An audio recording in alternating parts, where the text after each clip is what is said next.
Hello everyone, welcome to Takshashila law academy. And आज की video में हम लोग डिस्कस करने वाले हैं बिहार डिस्ट्रिक्ट जज एंट्री लेवल का जो डायरेक्ट एग्जाम आपका कंडक्ट किया गया था 28/4/2024 को। उसकी आंसर की आपकी मॉडल आंसर की ऑलरेडी आ चुकी है, लेकिन अभी भी 3 to 4 क्वेश्चंस में डाउट है कि सही आंसर क्या होगा। तो इस वीडियो में हम लोग आंसर्स को डिस्कस करेंगे। रीज़न ये है कि आपका जो ऑब्जेक्शन का टाइम है, ये ऑफिशियल आंसर की है, ये आपका ऑब्जेक्शन का जो समय दिया गया है वो 8 मई 2024 शाम को 5 बजे तक दिया गया है। तो यहाँ पे आपको सीरियल नंबर बताना है, क्वेश्चन नंबर क्या है, मॉडल आंसर की का क्या आंसर है, आंसर क्या कैंडिडेट का है, और उसके साथ साथ क्या सोर्सेस है, एविडेंसेस जो भी आपको देना है वो बताना है। तो यहाँ पे सारे क्वेश्चंस को देख लेंगे, डायरेक्ट आंसर ही देते जाएंगे क्योंकि ऐसा कुछ है नहीं जिसको डिस्कस किया जाए। तो सबसे पहला जो क्वेश्चन है that is regarding section 2B of CrPC, जहाँ पे चार्ज की बात की गई है। तो C is the right answer, it contains more than one head. Amendment की अगर बात करें 2008 सीआरपीसी में तो किसको ऐड किया गया था, तो दैट वाज विक्टिम। इसके बाद आपकी अगर बात की जाए, आप कॉन्ट्रैक्ट टू डू और not to do something if some event collateral to such contract does not happen is known as, तो यानी कि जहाँ पे कंडीशनल हो जाती है तो इसे हम कंटिंजेंट कॉन्ट्रैक्ट कहते हैं। नेक्स्ट आता है 5 और मोर पर्सन, तो दैट इज डकैती। नेक्स्ट आता है सेक्शन 138 एनआईए एक्ट में क्या पनिशमेंट दी गई है, तो A is your right answer, imprisonment up to 2 years with fine, and जो फाइन होगा that will be extended to the twice of the amount of cheque और बोथ। नेक्स्ट जो आपका क्वेश्चन आता है that is your limitation period पे आया है फॉर परपेचुअल इंजंक्शन, तो ये आपका 3 years है।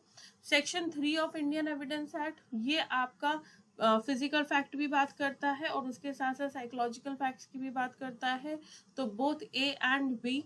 Part performance, doctrine of part performance under section 53A of TPA, तो इसका जो करेक्ट आंसर है आपका है इमूवेबल प्रॉपर्टी, डायरेक्ट बेस्ड है। फिर आता है section number 70 of TPA act, तो ये condition restraining alienation of property is, तो यहाँ पे जो इसका करेक्ट आंसर है क्वेश्चन नंबर 9 का, दैट इज ऑर्डिनरली वॉइड होता है। अगर आप इस सेक्शन को भी रेफर करोगे तो जनरल कंडीशन में वॉइड है, but exceptions are given, certain cases में वैलिड हो सकता है। सेक्शन 43 ऑर्डर 43 ऑफ सीपीसी की अगर बात की जाए तो ये बात करता है अपील्स फ्रॉम ऑर्डर से जब हम अपील की बात करते हैं। नेक्स्ट आता है 148A of CPC that deals with question number 11, तो ये आपका आता है right to lodge a caveat, ये इस पे क्वेश्चन है। नेक्स्ट है क्वेश्चन नंबर 12, तो देखिएगा क्वेश्चन नंबर 12 जो आपका है ये आपका डायरेक्टली रिलेट करता है to section number 10 of limitation act, जहां पे अगर आपको सूट लेके आना है अगेंस्ट द ट्रस्टी या लीगल रिप्रेजेंटेटिव, और किस लिए सूट लाना है, for the recovery of trust property या अकाउंट्स ऑफ सच प्रॉपर्टी, तो उसमें कोई भी लिमिटेशन पीरियड नहीं दिया गया है। ठीक है, तो यहाँ पे करेक्ट आंसर हो जाता है ए।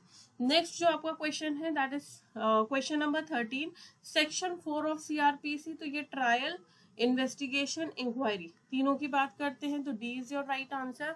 फिर आता है section question number 14, section number 125 का सबसेक्शन 4, जहां पे बात की गई है कि wife is not entitled for maintenance, तो यहाँ पे ये तीनों ही आपके करेक्ट आंसर है।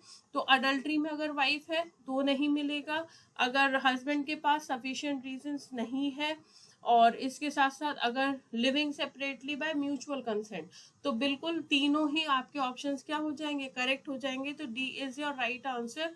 आपका जो आंसर की में दिया गया है वो गलत आंसर दिया है। जॉइंडर ऑफ एक्यूज्ड की बात करें तो ये आपका सेक्शन नंबर 223 सीआरपीसी है। Recalling of witnesses in criminal cases that is section 311। Next आता है अगर दो या दो से ज्यादा लोग they are related by blood और एडॉप्शन होली थ्रू मेल, तो जब होली थ्रू मेल होते हैं तो ऐसे लोगों को हम कहते हैं एग्नेट्स। नेक्स्ट आता है confession of one accused is admissible against को एक्यूज्ड, तो ये कब होता है, तो यहाँ पे जब आप सेक्शन 30 रेफर करोगे सेक्शन 30, तो इसमें कहा गया है C, that is if they are tried for the same offence but jointly. Next आता है यहाँ पे एंशिएंट डॉक्यूमेंट की बात की गई है, तो यहाँ पे भी एंशिएंट डॉक्यूमेंट लिख दीजिए, ओल्ड डॉक्यूमेंट लिख दीजिए, तो इट इज 30 years। नेक्स्ट जो आपका क्वेश्चन आ रहा है, that is mister A is tried for murder of B by intentionally shooting him dead. The fact that A on other occasion shot at B is relevant under, यानी कि यहाँ कहा गया है कि A ने कोशिश की B को मारने की और इंटेंशनली मारने की कोशिश की है कि हमें इसको मारना ही है, मर्डर ही करना है, उसकी डेथ ही कॉज करनी है। और इसमें एक फैक्ट आ रहा है कि A ने पहले कभी शॉट भी किया था, ओकेजन शॉट एट बी, तो ये रेलेवेंट किस सेक्शन में होगा? तो यहाँ पे जो इसका करेक्ट आंसर है that is section number 14। Next आता है rejection and return of plaint, तो ये आपका ए ऑप्शन करेक्ट है, under order 7 rule 11 and under order 7 rule 10, ये रिस्पेक्टिवली इसके लिए रिजेक्शन के लिए ये है, प्लेंट के लिए ये है। Suit for redemption and foreclosure has to be filed by, तो यहाँ पे रिडम्पशन और फोरक्लोजर की बात करेंगे तो ये आपका मॉर्गेजर एंड मॉर्गेजी, ये रिस्पेक्टिवली ऐसे ही होता है। फिर क्रिश्चियन मैरिज एक्ट की अगर बात की जाए तो that deals with the marriage किन के बीच में हुई है, बिटवीन हुम, सोलमनाइजेशन किसके बीच में हुआ है, तो ये बोथ ए एंड बी, ठीक है, both of them shall be Christian, ये दोनों हो सकते हैं या दोनों में से कोई एक भी क्रिश्चियन हो सकता है, तो इस एक्ट के अंतर्गत आप मैरिज कर सकते हैं। नेक्स्ट आता है section 63 of SOGA, reasonable time is basically, तो यहाँ पे 63 में जो रीजनेबल टाइम की बात की गई है वो बात की गई है रिगार्डिंग क्वेश्चन ऑफ फैक्ट के बारे में। पार्टनरशिप फॉर्म की अगर बात की जाए, अ पार्टनरशिप फॉर्म इज, तो यहाँ पे आपकी बात की गई है, जो करेक्ट आंसर है वो है आपका C, not a distinct legal entity from its partner, तो that is your correct answer. Direct bare act की लैंग्वेज है इसमें। A partner can be retire, अब रिटायरमेंट की अगर बात करें तो यहाँ पे आप देखेंगे सेक्शन नंबर 32 जहाँ पे रिटायरमेंट की बात की गई है, तो यहाँ पे partnership is for specified term, यहाँ पे कह रहे कि भाई ये पार्टनर है, इसको रिटायर होना है, तो ये नोटिस देगा for his intention to retire when, where, कहाँ पे ये नोटिस देंगे, तो ये वहां पे नोटिस देंगे जहाँ पे इनकी पार्टनरशिप एट विल है, इसमें नहीं देते। अगर ऊपर वाला भी कोई इनका सर्टेन कंडीशन होती जो सेक्शन 32 में आती तो फिर बोथ ए एंड बी हो जाता, लेकिन it is partnership at will में ही दे सकते हैं। नेक्स्ट आता है कि जो प्रोविजंस है trial, provision of trial of all the cases under NIA act, ये कैसे होने चाहिए, समरी, समन, वारंट, सेशनल, तो यहाँ पे करेक्ट आंसर है that is the summary trial होना चाहिए। अगला जो क्वेश्चन है that is regarding interim measures, question number 28, interim measures etc by the court under section 9 and by the tribunals under section 17 of arbitration and conciliation act covers, तो ये क्या चीज आपकी कवर करता है, तो जब आप सेक्शन 17 पढ़ोगे ना तो आपको चीजें क्लियर हो जाएंगी। उसमें इंटरिम इंजंक्शन भी है, अपॉइंटमेंट ऑफ रिसीवर भी है, अपॉइंटमेंट ऑफ गार्जियन भी दिया हुआ है। विच स्टेटमेंट इज करेक्ट, तो यहाँ पे जब आप आर्बिट्रेशन एक्ट, जब आप आर्बिट्रेशन एक्ट के सेक्शन नंबर 43 पे जाओगे तो यहाँ वहां पे आपको ये limitation is the marginal heading, और उसमें जब आप जाओगे तो लास्ट में ये लाइन लिखी है, the limitation act 1963 shall be applicable to the arbitration as it applicable to the proceeding in court, तो डायरेक्ट है। क्वेश्चन नंबर 30 की बात की जाए कि राइट टू वर्क, ये कहाँ पे दिया गया है कॉन्स्टिट्यूशन एक्ट में, तो दैट इज सी, आर्टिकल 41 में। सेक्शन 5 की अगर बात की जाए लिमिटेशन एक्ट की, तो it talks about the appeal and the applications. Third schedule of the constitution, ये किसके बारे में बात करता है, तो that is regarding oath and affirmations. Question number 33 जहां पे दस्ती समन की बात की गई है, तो दस्ती समन आपका कहाँ दिया गया है, order 5 rule 9A of CPC, इसमें दिया हुआ है। अच्छा एक चीज ध्यान दीजिएगा, जो ये पेपर आपका आया ना, अगर किसी ने भी ठीक से अगर प्रैक्टिस की होगी तो उनका बहुत आराम से निकल सकता है, ठीक है। गार्निशी की अगर बात करें तो गार्निशी सबसे पहली बात ये दिया कहाँ है, तो that is given in order 21 rule 46 A to I of CPC इसमें दिया हुआ है, जिसमें बताया गया कि गार्निशी कौन होते हैं। तो गार्निशीज आर जजमेंट्स, डेटर्स, डेप्टर। ठीक है, नेक्स्ट आता है क्वेश्चन नंबर 35। 35 में आपसे पूछा गया था कि किस केस में right to education was held to be concomitant to the fundamental right enriched under part 3 of the constitution। तो यहाँ पे बेसिकली आपका जो केस था that was Mohini Jain versus state of Kerala. Next question पे आते हैं, investigating officer during the course of investigation records the statement of witness under which section। तो 161, ठीक है, सेक्शन 161 CRPC में रिकॉर्ड किए जाते हैं स्टेटमेंट। नेक्स्ट आता है creating a new state in India and amendment to the constitution of India must be pass. तो अगर न्यू स्टेट करना है तो यहाँ पे सिंपल मेजॉरिटी चाहिए होती है by the parliament. Next question आता है आपका 38। तो देखिए 38 में आपको क्या दिए गए हैं, एक सर्कमस्टांसेस बेस्ड क्वेश्चन है। ये जो सर्कमस्टांसेस हैं ये आपके पर्टिकुलरली जो केस था क्वीन वर्सेस अब्दुल्ला उसके फैक्ट्स दिए हुए हैं, जहाँ पे आपकी बात की गई है कि डेथ से पहले अगर कोई साइन है, जेस्चर है, जो डिजीज है, जो मरने वाली है, उसने कुछ अगर बताए हैं जिसमें कि सर्कमस्टांसेस बताए जा रहे हैं डेथ से रिलेटेड कि भाई उसका गला कटा हुआ है और वो बता रही है कि देखिए कि उसने क्या किया है मेरे साथ, तो ये सारी चीजें एडमिसिबल होती है कहाँ पे, under section 32 of evidence act. Next जो आपका क्वेश्चन आता है 39, ये आपके आर्टिकल 16(4)A के बारे में बात करता है, जहाँ पे पावर दी जाती है स्टेट को कि वो लॉज बना सकते हैं regarding the reservation for the promotion in favour of SC और ST कैटेगरी। तो ये आपके किस अमेंडमेंट के थ्रू हुआ था, तो that was 77th constitutional amendment. Next आता है कि किस सेक्शन में, TPA के किस सेक्शन में डॉक्ट्राइन ऑफ कंसोलिडेशन की बात की गई है, तो that is the section number 61। अगर किसी पर्सन को, इस पर्सन को प्रूव करना है कि इसने जो एक्ट किया है वो इंसैनिटी के थ्रू की, इंसैनिटी थी उस टाइम पे, जिस टाइम पे इसने ये काम किया है ही वॉज इनसेन, तो इसे प्ली ऑफ इंसैनिटी करनी है, तो ये बर्डन किसके ऊपर लाए करेगा, तो जो पर्सन क्लेम करता है हमेशा उसी के ऊपर बर्डन रहता है। तो जो भी पर्सन, तो यहाँ पे एक्यूज के ऊपर आएगा कि वो क्योंकि प्ली कर रहा है इंसैनिटी के लिए, तो accused is the right answer. अगला क्वेश्चन 42 आपकी बात करता है इंडियन कॉन्ट्रैक्ट एक्ट के बारे में कि वॉइडेबल कहाँ दिया गया है, तो ये आपका 2I में दिया गया है। किस केस में, in which of the following cases the TPA transfer of property can be made without registered deed, तो विदाउट रजिस्टर्ड डीड का करेक्ट आंसर क्या हो जाएगा, तो यहाँ पे आप रेफर करोगे सेक्शन नंबर 54 में आपकी बात की गई है, जहाँ पे जो आपकी इमूवेबल प्रॉपर्टी है, ये टेंजेबल इमूवेबल प्रॉपर्टी है, उसकी वैल्यू कितनी है 100 रुपीज के बारे में बात की गई है, तो यहाँ पे डी आपका करेक्ट आंसर हो जाएगा।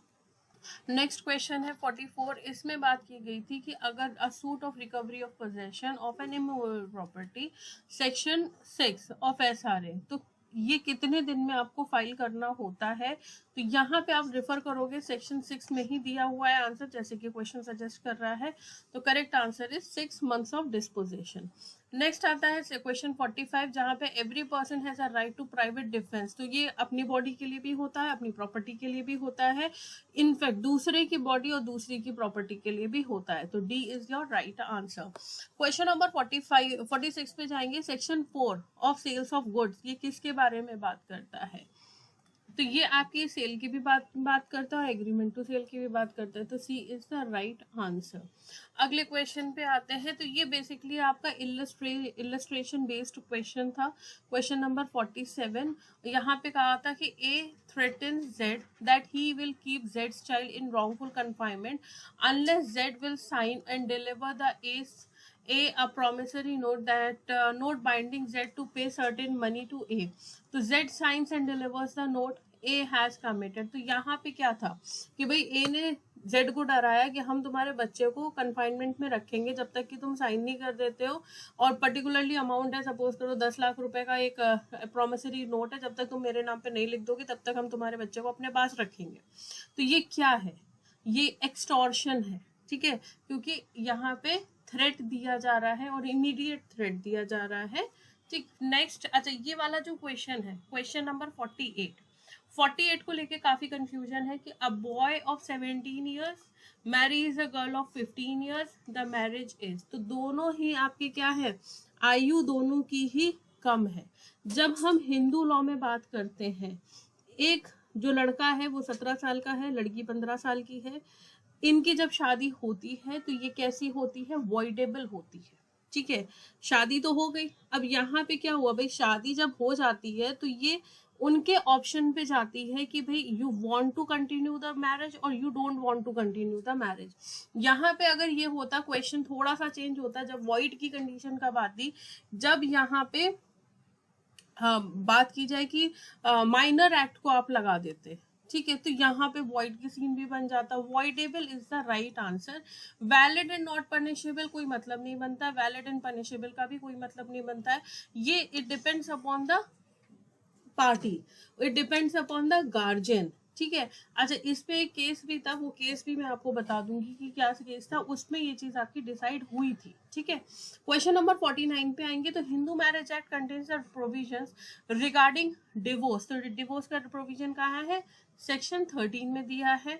Limitation period to review the judgment, it is 30 days.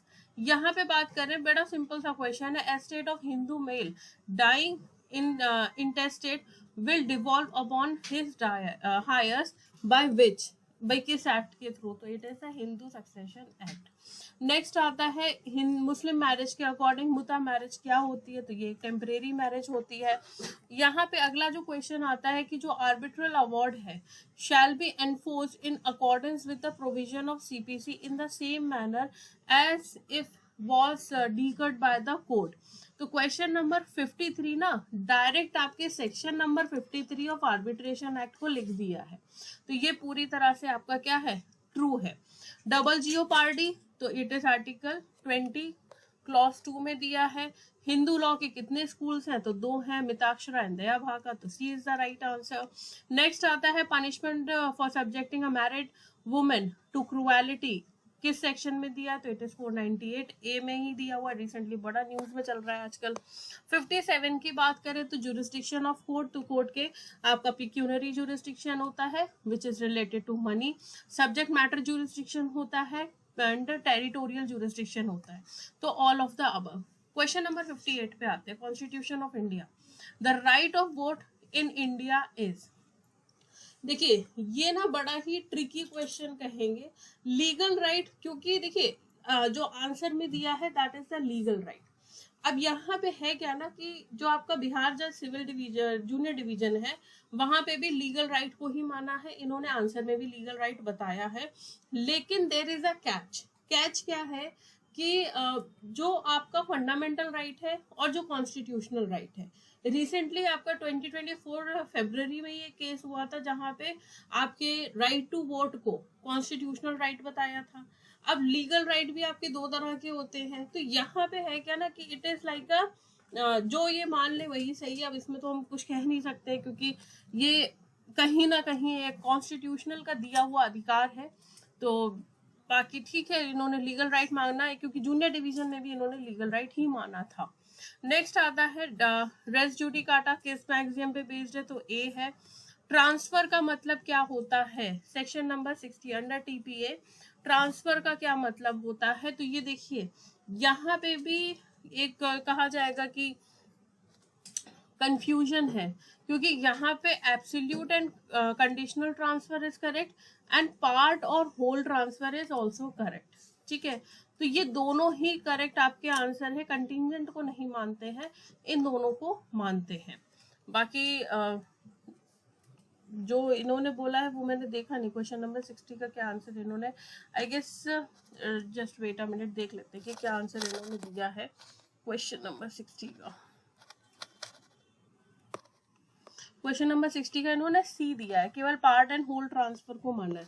तो बेसिकली है क्या ना कि अब इन्होंने ये भी नहीं बताया कि किस रिस्पेक्ट में ये पूछ रहे हैं, इन्होंने सिंपल ये पूछा ट्रांसफर। तो ट्रांसफर में आपकी दोनों ही चीजें आती हैं, एब्सोल्यूट और कंडीशनल भी आती हैं, उसके साथ साथ पार्ट और होल दोनों ही आती हैं।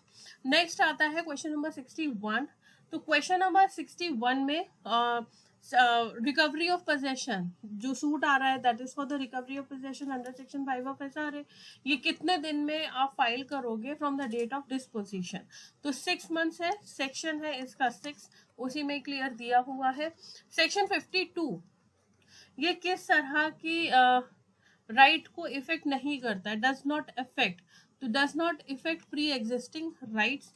अ कॉन्ट्रैक्ट क्रिएट्स, कॉन्ट्रैक्ट दो लोगों के बीच में होता है तो वो राइट इन पर्सोनम ही होता है, केवल दो पर्सन के बीच का। राइट्स इन रेम, आप दुनिया से नहीं ले रहे हो, आप वर्ल्ड से वो राइट नहीं ले रहे हो, it is right in personam. Next आता है क्वेश्चन नंबर 64। तो 64 में a period of limitation for filing an appeal, ये इनका कहना है कि जो पीरियड ऑफ लिमिटेशन है अपील को फाइल करने के लिए कब से शुरू होता है, from the date of availability of copy of judgment. ये कहीं ना कहीं अगर कहा जाए कि पार्टली ट्रू है, ठीक है, जिस दिन आपको कॉपी ऑफ जजमेंट मिल जाती है वो पार्टली ट्रू कहा जाएगा, इसका जो राइट आंसर है, लेकिन इन्होंने माना फॉल्स है तो इसमें कुछ कह नहीं सकते। नेक्स्ट है how many types of punishments are prescribe, तो 5 आईपीसी में 5 पनिशमेंट दी गई है। Limitation is not applicable to the applications made by the pauper for leave to sue as a pauper, तो ये आपका फॉल्स है। Which of the following is a type of mens rea, तो इसमें से कौन सा आपका टाइप है मेंस रिया का, जहां पे आपका मेंस रिया यानी कि मेंटल चीजें आपकी यूज हो रही हैं। तो यहाँ पे इंटेंशन को देखें तो भाई कोई भी पर्सन एक्ट कर रहा है स्पेसिफिक पर्पस के लिए तो बिल्कुल आपका मेंस रिया आता ही आता है। नेग्लिजेंस की अगर हम बात करें तो falling to an act with a level of care that is reasonable to the person who would exercise in their same situation, तो नेग्लिजेंस भी आपका एक मेंटल थॉट चलेगा। रेकलेसनेस की अगर बात करें तो ये भी एक सब्सटेंशियल एंड अनजस्टिफाइबल रिस्क होता है किसी मटेरियल एलिमेंट को लेके, तो ये तीनों ही आपके करेक्ट हो जाएंगे। ये बेसिकली आपका कहीं ना कहीं जूरिस्प्रूडेंस से इन्फ्लुएंस्ड ये क्वेश्चन आपका आया है आईपीसी का ही, लेकिन इन्फ्लुएंस इसका आया है जूरिस्प्रूडेंस से। नेक्स्ट है सेक्शन 6 ऑफ लिमिटेशन एक्ट, ये किसके लिए अवेलेबल होता है, तो ये आपके प्लेंटिफ के लिए अवेलेबल होता है क्योंकि अग्रीव्ड की बात की जाती है। नेक्स्ट आता है minimum number of persons required for the conspiracy, तो that is 2। Which section of Indian evidence act deals with latent ambiguity, तो लेटेंट एम्बिग्विटी के लिए है आपका सेक्शन नंबर 95। अब आते हैं जनरल नॉलेज पे। तो देखिए फर्स्ट इंडिया फर्स्ट सैटेलाइट की बात की गई है, तो पहला जो आपका सैटेलाइट है that was Aryabhata. Father of Indian nuclear sciences that is Homi Jahangir Bhabha. Next है जलियांवाला बाग, कब हुआ था, तो ये हुआ था आपका 13 अप्रैल 1919 में, तो 1919 इज द राइट आंसर। फिर है कि इंडियन एथलीट जिन्होंने गोल्ड मेडल जीता है in the world athletic championship इन 2023, तो दैट इज नीरज चोपड़ा। कोविड-19 के रिस्पेक्ट में कौन सा स्टेटमेंट सही है, तो यहाँ पे ए स्टेटमेंट इज करेक्ट क्योंकि corona virus disease 2019 is a respiratory disease जो कि आपका कॉज हुआ था बाय SARS-CoV-2। नेशनल फ्लैग को किसने डिजाइन किया था, तो नेशनल फ्लैग को डिजाइन किया था पिंगाली ने। एंड नेक्स्ट आपका आता है gas which is absorb by the plants that is CO2 carbon dioxide. Radio को किसने इन्वेंट किया था, तो दैट वाज मैक्रोनी। नेक्स्ट है ऑथर ऑफ मालगुनी डे, तो that is RK Narayanan. Next आता है कि किस कंट्री को हम लोग राइजिंग सन कहते हैं, तो ये है आपका जापान। इसके बाद जो आपका क्वेश्चन आता है natural satellite of earth that is moon. कितनी हड्डियां होती हैं एक इंसान के शरीर में, तो 206। फर्स्ट कोविड-19 कहाँ पे डिटेक्ट हुआ था, वुहान में डिटेक्ट हुआ था। EVM कब आपका यूज हुआ था, तो 1982 के इलेक्शन में यूज हुआ था। First chief justice of India कौन है, that is HJ Kania. Kania Kania सब लोग कहते हैं, इट इज कनाय। नेक्स्ट आता है इंग्लिश में। चलिए क्वेश्चन नंबर 86, इसको डिस्कस करने से पहले मैं बता दूं, end of the video we will be discussing the cut off. Mains की टेस्ट सीरीज ऑलरेडी आपकी मंडे से शुरू हो जाएगी। अगर आप कट ऑफ के आसपास आ रहे हैं तो बिल्कुल आप ज्वाइन कर लीजिए। देखिए यहाँ पे क्या हुआ है ना, इस पर्टिकुलर क्वेश्चन में जब इस पहले इंस्टेंट में मैंने भी देखा तो मुझे स्पीच की जगह सेंटेंस दिखाई दिया। ठीक है, ये हो जाता है कई बार, आप क्योंकि मेंटली उस तरह से सोचते हो। तो यहाँ पे अगर सेंटेंस लिखा होता तो 2 आपका करेक्ट होता जो आयोग ने दिया है। ठीक है, that is subject and predicate. लेकिन यहाँ पे स्पीच लिखा है, तो स्पीच में 8 या 9 पार्ट्स होते हैं, जिसमें कि आपके होता है noun, pronoun, verb, adjective, adverb, preposition, conjunction, determiners and interjections, ये सभी होते हैं। तो 8 इज द राइट आंसर। यहाँ पे अरेंजमेंट की बात की गई थी, तो B is your right answer. One who possesses many talent, that is versatile. What's your surname, what your surname is, मैंने सही बोल दिया, that is what is your surname, B is the right answer। vowels कितने हैं, तो 5 vowels आते हैं। Next जो आपका क्वेश्चन है, in the following question out of 4 alternatives select the alternative which is best suited for the word or sentence relating to or involved in crime। तो correct answer है फेलोनिशियस। अच्छा, यहाँ पे नेक्स्ट आता है कि भाई इसी में ही मिसअप्रोप्रिएशन ऑफ मनी को क्या कहते हैं, दैट इज एम्प्लेसमेंट।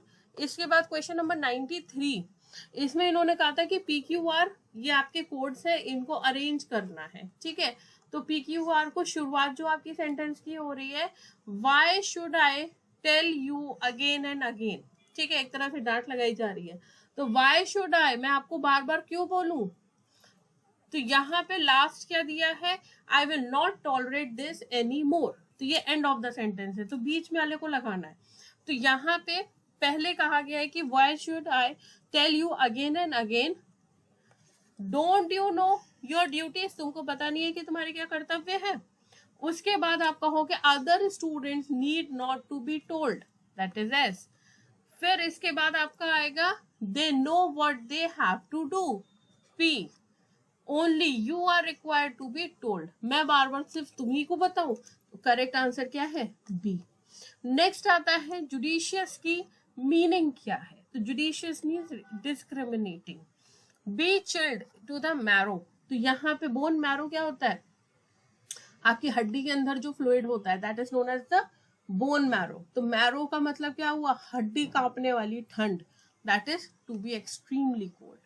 चलिए कंप्यूटर्स पे आते हैं, तो father of computer Charles Babbage. CPU that is central processing unit. इसके बाद आता है physical device of the computer, तो physical device of the computer की अगर बात करें 98 की, तो this is the hardware. Next आता है which of the following device is not use to enter the data in the computer, तो हम माउस से एंटर करते हैं डाटा, कीबोर्ड से लिखते हैं, स्कैनर से भी करते हैं, बट मॉनिटर पे हम क्या उसका रिजल्ट देखते हैं। ठीक है, तो that is not the device to enter any data. Which part of the computer displays the work done, तो कौन सा पार्ट आपको शो करता है, तो अगेन मॉनिटर ही आपको ये दिखाता है कि भाई हम वीडियो बना रहे हैं, मेरा वर्क डन हो रहा है, कितना हो गया, तो that is shown on the monitor. अब आते हैं रिस्पेक्टिवली आपके कट ऑफ पे, तो देखिएगा लास्ट ईयर की कट ऑफ को हम रेफरेंस नहीं रख रहे हैं, रीजन बिहाइंड की पेपर काफी डिफरेंट आया था लास्ट ईयर में और इसमें बहुत डिफरेंस है। आई विल सजेस्ट यू कि अगर आपके 75 क्वेश्चंस बिल्कुल करेक्ट है, ठीक है, नेगेटिव मार्किंग करने के बाद ये चीज अगर आपकी सिचुएशन आ रही है, तो बिल्कुल गो फॉर मेंस। 70 to 75 अगर आप आ रहे हो इस बीच में, चाहे आप वुमेन्स हो, चाहे आप अनरिजर्व कैटेगरी के मेल हो तो ठीक है, इतना भी अगर आपका आ रहा है, prepare for your mains examination. Okay, test series already हमारी शुरू हो जाएगी फ्रॉम 6 मई, आप ज्वाइन कर सकते हैं। वेट करना चाहते हैं तो वेट कर लीजिए, लेकिन अपने एंड से पढ़ते रहिए। तो that's all for today, thank you so much.